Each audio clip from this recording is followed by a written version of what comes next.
nabas saites trūce. Es ceru, ka jūs visi zināt, kāpēc tāda fizioloģiska nabas saites trūce veidojas. Lai griezas... Jā, lai notiktu zarnu rotācija, jā. Un reku viņa ir. Starp citu, skatāmies atkal, kas te riņķi ir, kas te varētu būt. Rociņa. Nē, būs rociņa. Kājiņa. Tā būs kājiņa, jā. Bet reku ir tā nabas saites trūce. Kāpēc mēs tā to tik droši varam teikt?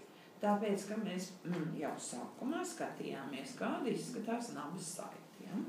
Nu, šī ir tāda diezgan agrīna nabas saite, ja? Kas viņai riņķi ir? Atkārtojam. Amni epitēlijas. Kas iekšā ir?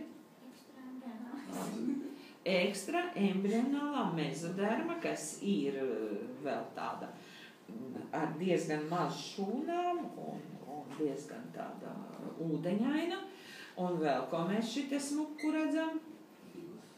Divas arterijas un vienu vēnu. Nu, kas attiec uz pārējiem veidojumiem, droši vien, ka mēs viņus arī varam sameklēt, bet tas šoreiz mums nav galvenais uzdevums, un galvenais uzdevums ir apskatīties, ka lūk šeit, šajā nabas saitē ir ieslīdējušas zarnu cilpas. Viņas jau nav ideāli pārgrieztas, bet vairāk kārtīgi. Lūk, te viņas ir. Ja?